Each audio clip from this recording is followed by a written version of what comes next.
أحمدو وما صنتاي نجور عن غيره كم جود عليه أتوبيا وجور عن أحمدو رنت شركي دق هاي إيجاد اللي هو طبعا هي محي مقالة كمبرا دلك يوغندا أتوبيا ويكم قورتي أيضا كو أن دعوتي إن أي جدول حق الجد مسقول حق الجدول كأوهايسو هسه ما أنت شركة إيجاد أوضع كذب مع شركة إيجاد مركز نسكه أوضع نسكه دم أبي أحمد وحقق بقى أبو حكدق كمبرا يكدق السوق الشركة الدولية حاتك النام لو يقانو سبعين تجو أيوه هالكاس كدقي marka nin gowracan geeda kama gudo iyadoo Ethiopia ay warqad ogta isbuucan ay u dirtay golaha amaanka qaraabada midoobe u dirtay ku codsanayso in arrimaha Afrika loo daayo Afrika laga daayo Africa Security Council ayaa maxay dhahan hawshan galaya annaga Afrika daanan hawlaha anaga hoos u xallinsanayna Abiy Ahmed madax dacway marka nin gowracan geeda kama gudo ayaa leeyahay waagartay arintani ma laga yaabaa in maadaama ay ku aadiyeen xilli uu dhawaan furmaayo shirka golaha amniga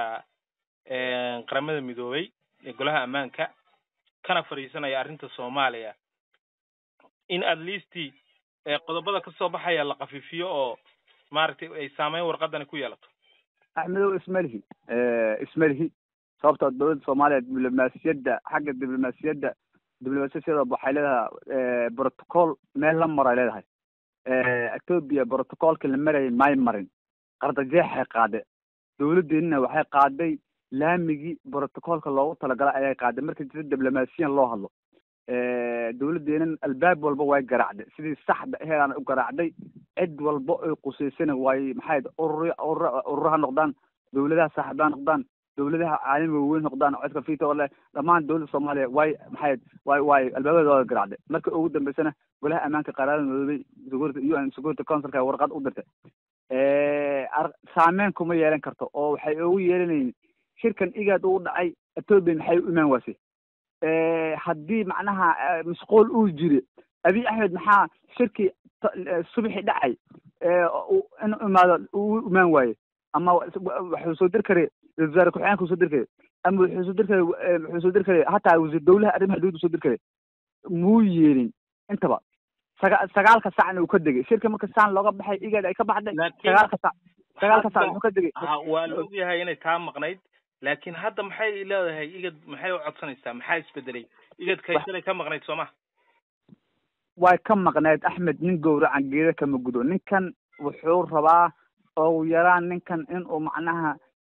سوق iyo macnaha si dardar kale iyo maadaama fagaarayaasha caalamiga Ethiopia jug xun kaga dhacday ayuu hadda wuxuu raadinayaa albaabo gargaraacaya albaabahana mar hore ayay xirmeen sababtoo ah markii dawladda Soomaaliya ay tilaabo qaadayso tilaabo la qaad lahay muu la qaadin oo mar walba asal iska odahay muu ka ordin ninkan nin dhalinyaro waaye qar iska toor waaye cid u la tashanaa ma jiro soo cadaaga siyaasadeed ee dalka Ethiopia ahay dhimadii wakanun ahayna uu is casiyay Abiy Ahmed had imanka maadaama ay warqad soo saareen igadna ay saameyn badan ku leedahay Ethiopia ma laga yaabaa in shir la qabto Soomaaliya ay ka qayb gasho arintana looga hadlo Ahmedow waxa isay aniga ma dhacayso sababtoo ah igad waxa gudoomiye ka Ismaaciil Cumar Geli xoogayna Ethiopia ka haddii hataa ay xogaanta dul yeelo waxaan yeelin Ismaaciil Cumar Geli dul yeelo dawladdeena inay diido xaq bay u leedahay sababtoo ah shirki igad laba isbuuc macnaha isbuuc ka hor u ahay dawladda Ethiopia ka soo muuqatay annaga hadda way aan u tagno ma jiro macnaha wax looga hadlo ma jiro igad wixii soo saaray waa soo saartay maxaa kale soo saaraysaa igad waxay ahayd inay weygeeda qaadato waana soo saartay wixii soo saarlay hadda marka maxaa looga hadlaa wixii shalay aan ka hadalnay aan soo saarnay waan ka noqonay ma dhihi karaan marka midowga Afrikana midowga Afrika maxay ahayd Africa Security Council ay halkaas ayaa macnaha waxay ku baaqeen wada hadal taasan dawladdeena waxay u leedahay xaq bay u leedahay in ay loolan ciriiri macnaha loolan adag ay ka gasho waana ka gasho dadaal diblomaasiyada ka muujiso midda kale Ahmed waxaan ku sheegay dawladdeena annaga waxaa xoog ugu weyn nagu macnaha nagu garab taagan dowladda maraykanka oo Ethiopia u aragto dal la nacay oo reer galbeedka ay naceen oo Maraykanka marka hore meesha ku hayay oo reer galbeedka bilay waana ka goosan maraykanka ayaana shirkan maxay hataa iga hadii dhawaan qabanna maraykanka kala tuuraya oo diiday oo ogaanay waa ogood markii safiirka East Africa la soo magacaabay wuxuu ka hadlay maxay shirka igad kadib laba maalin kadib waa ogaad safaaradda magaalada Muqdisho shir maxay warqad inay soo saartay ogtay oo si ogaantay oga hadlisay marka waxa Ethiopia hadda waa madax dhul dhac waayo Axmed aan ku wadaro madaxweynahana wuxuu ku sugan yahay magaalada Rome ee dalka Talyaaniga Abiy Ahmed wuxuu tagay magaalada Rome ee dalka Talyaaniga Abiy Ahmed Talyaaniga wuxuu qorsheynayaa in madaxweyne Xasan Sheekh Maxamuud iyo liisu geeyo ra'iisul Abiy Ahmed inkastoo shirka meesha ka dhacay aysan ahayn shir macna Abiy Ahmed liisu keenay madaxweyne Xasan liisu keenay ahayn oo shirka Soomaaliya way ka hadashay waxay sheegeen inaysan la kulmeyn wax marna dawladdeena lama kulmayso hadday la cala intay dhacdo dawladda ay la kulantona halgankii iyo isragalka lagu jiray xasan madaxweyne Muuse Biixi qaadka uu gale waxa ka weynaanaya qaadka madaxweyne Xasan Sheekh Maxamuud uu gale xasan waxaana uu ka wax walbaba uu ka dhirsan sida markay magaalada Uganda oo macnaha oo gaabsata sawir wadaadka u diiday ayuu tan u diidi doona waxaana sabab aan u leeyahay mataqaana waxa weeyaan Abiy Ahmed wuxuu rabaa culays siyaasadeed haasta hadduu sawir kaliya rabaa sawirka hadduu sawir la galo wuxuu gaduu rabaa macnaha 10 been uu ka bixiyo oo ummadda midnimada Soomaaliya loo kala dhantaalo dawladdeena wax kasta way ka baaran degtay waa ka diyaarsatay aan leeyahay waa gartay kulanka caawa maxaan ka filaynaa qaramada midoobay waliba golihiisa amaanka Axmedow annaga mar walbaba waa nagala gardaran yahay duulaan ayaa noola soo qaaday sovereignty iyo integrity maxay Soomaaliya ayaa macnaha lagu soo qaaday maxay territorial integrity Soomaaliya ayaa iyo qarnimada iyo gobonimada Soomaaliya ayaa duulaan lagu soo qaaday xuduud beenaadkii oo hataa ay dhigeen maxay ahayd wadamadan reer galbeedka ay dhigeen ayaa maxay hataa Ethiopia way ka soo gudubtay waaga hore Ethiopia mar walba anaga Ethiopia waxay walaal u heleysay waxay dhahaysaa Soomaaliya nagu soo duulaysaa oo maxay ahayd xuduudka la dhigay ee ka soo gudbaysaa marka hadda laakiin dowladda Soomaaliya diblomaasiyadda waxaa caawisay in xuduudka saal noo calaamaysan ee Ethiopia ka soo gudbaysaa diidan tahay oo ma aqoonsan leedahay dowladda Soomaaliya taasaa caawisay taas ayaa ka soo bixi doona in Soomaaliya waxeeda loo daayo loo madax baneeyo haddii hataa la rabo in macnaha wadamo badan oo waxay dhahay landlock jiraan macnaha macal double landlock wax la hayaa jira macnaha wadamada aan lahayn badaha aan lahayn oo double macnaha hataa macnaha kuwa wadan aan bad lahayn wadan kale oo bad lahayn ku sii dhawaa jiraan maxay isticmaalaan wadan saddexaad oo bad aan lahayn la isticmaalaan Ethiopia waxay filmi inay ku reeso walaal iyo si Djibouti ay wax oga macnaha oga gadiso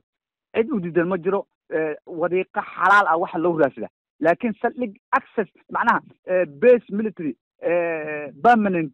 base military wax la ayaan rabnaa cid yeelayso ma jiro adduunkana uu ka dhirsan yahay wax oo dhan dowladda Soomaaliya inay yeelayn waa la ogyahay Maraykankana uu ka horeeyaba Maraykankana wuxuu arkaa wadanka Ethiopia dal cancer u arkaa Maraykanka oo dowladda Soomaaliya Maraykanka ka horeeyaba hadda Axmed waa gartay Djibouti oo goor dhaweyd war soo saartay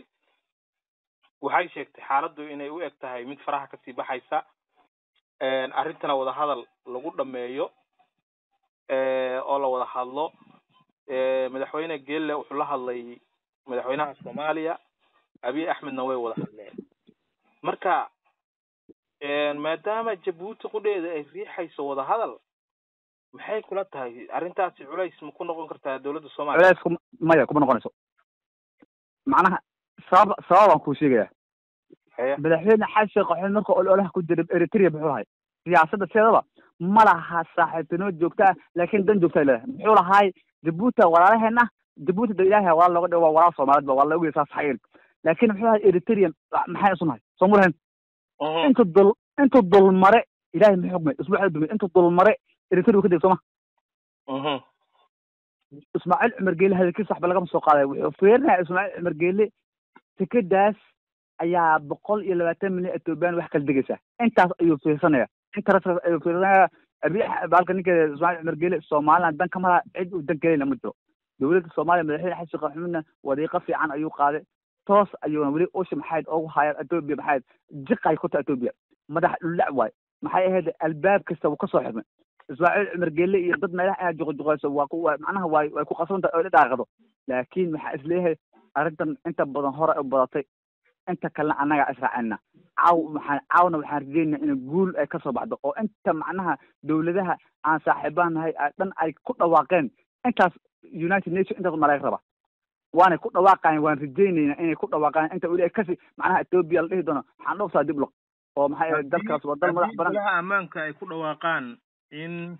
la ilaaliyo madax banaanida Soomaaliya iyo midnimadeeda iyo wadajirkeeda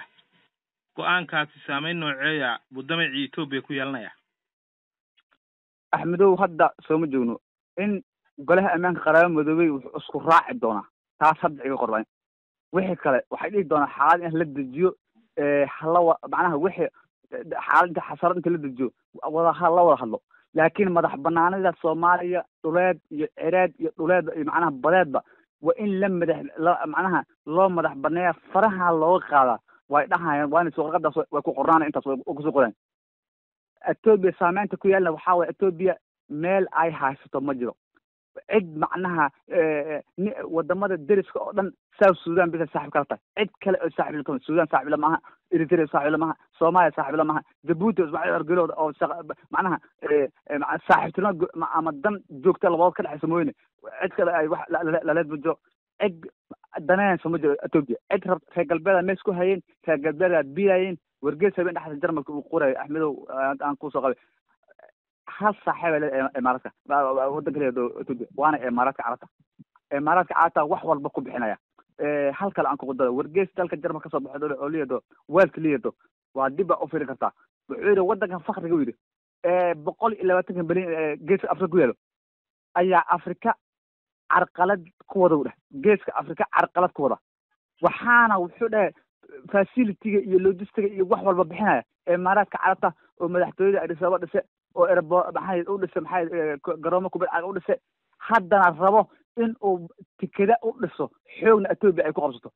laakiin waxa uu sheegay faqri waaye